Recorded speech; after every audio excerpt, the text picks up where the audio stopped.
तृतीय मतदान अधिकारी के कर्तव्य से संबंधित इस नए वीडियो में आप सभी का स्वागत है। लोकसभा चुनाव 2024 में जो भी साथी तृतीय मतदान अधिकारी का कर्तव्य निभाएंगे, उन्हें ये वीडियो देखकर आराम से पता लग जाएगा कि उनको क्या करना है और इसके अलावा क्या क्या उनकी ड्यूटीज़ है। तो वो इस वीडियो को देखकर अच्छे से अपनी ड्यूटीज़ पूरी कर सकते हैं। तो तृतीय मतदान अधिकारी है वह है मतदान मशीन की नियंत्रण यूनिट का प्रभारी होता है। जो मतदान होता है उस समय जो कंट्रोल यूनिट जिसको बोलते हैं उसका प्रभारी है वो तृतीय मतदान अधिकारी होता है। तो यह द्वितीय मतदान अधिकारी द्वारा जारी की गई मतदाता पर्ची प्राप्त करके अपने पास क्रमबद्ध सुरक्षित रखेगा।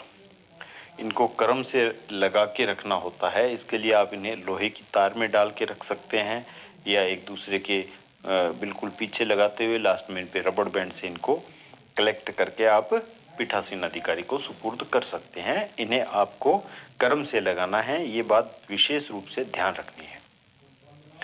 तीसरा जो कार्य है वो है नियंत्रण यूनिट के बैलेट बटन को दबाकर मतदान कक्ष में रखी मतदान यूनिट को चालू करना। जैसे ही आपके पास पहला मतदाता आएगा, द्वितीय मतदान अधिकारी से मतदाता पर्ची लेकर आप पर्ची अपने पास में रखेंगे, उनको बैलेट जारी करेंगे और उनको जो मतदान कक्ष है उसमें जाकर जो बैलेट यूनिट है वहाँ से वोट देने के लिए बताएंगे। वो वहाँ पे बैलेट यूनिट का बटन दबाएंगे। जब बीप की आवाज़ आएगी और पर्ची गिरेगी, उसके बाद उनकी जो मतदान प्रक्रिया है वो पूर्ण हो जाएगी। अब अगला जो मतदाता है आप उसको तभी वहाँ पे कट यूनिट के पास मतदान कक्ष में भेजेंगे जब वहाँ से पहला मतदाता है वो रवाना हो जाएगा और बीप की आवाज़ बंद हो जाएगी। क्योंकि जब तक बीप की आवाज़ आती रहती है तब तक पर्ची दिखती है। तो आपको यहाँ ये ध्यान रखना है कि किसी भी मतदाता की जो मतदान किया है उसकी गोपनीयता भंग ना हो। यहाँ ये सबसे महत्वपूर्ण कार्य होता है। तो नियंत्रण जो मतदाता को मत रिकॉर्ड करने के लिए वोटिंग कंपार्टमेंट में आपको भेजना है। मतदाता द्वारा मतदान करके कंट्रोल यूनिट से बीप की आवाज़ आने तक मतदाता को वोटिंग कंपार्टमेंट में रुकने के लिए कहेगा। यहाँ पे यह ध्यान रहे कि जिस क्रम में मतदाता पर्ची जारी हुई है उसी क्रम में वोटिंग कंपार्टमेंट में मतदाता को अनुमति दी गई है।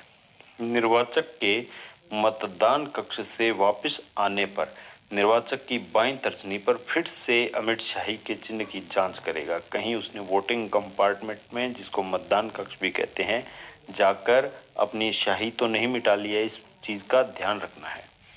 उसके बाद मतदाता को मतदान कक्ष से बाहर की ओर प्रस्थान करने के लिए कहना है कि अब वो मतदान उसका पूर्ण हो चुका है, वो जा सकता है। तो इस प्रकार तृतीय मतदान अधिकारी है वो कंट्रोल यूनिट का प्रभारी रहेगा और वो विशेष रूप से ये ध्यान रखेगा कि अगला मतदाता वोटिंग कंपार्टमेंट में तभी जाए जब पहले मतदाता का जो मतदान प्रक्रिया है वो पूर्ण रूप से समाप्त हो चुकी है। तृतीय मतदान अधिकारी को इस कार्य के अलावा वो सभी कार्य भी करने होते हैं जो पीठासीन अधिकारी उसको सौंपता है। पीठासीन अधिकारी चूंकि यहाँ पे इन सभी मतदान अधिकारियों का नियंत्रण अधिकारी होता है, इसलिए पीठासीन अधिकारी मतदान प्रक्रिया से पूर्व और मतदान प्रक्रिया के पश्चात अन्य कार्यों के लिए सभी मतदान अधिकारियों का सहयोग लेता है। तो उनको सहयोग करना चाहिए, तभी ये मतदान है वो आराम से पूर्ण हो सकता है। वीडियो पूरा देखने के लिए बहुत बहुत धन्यवाद।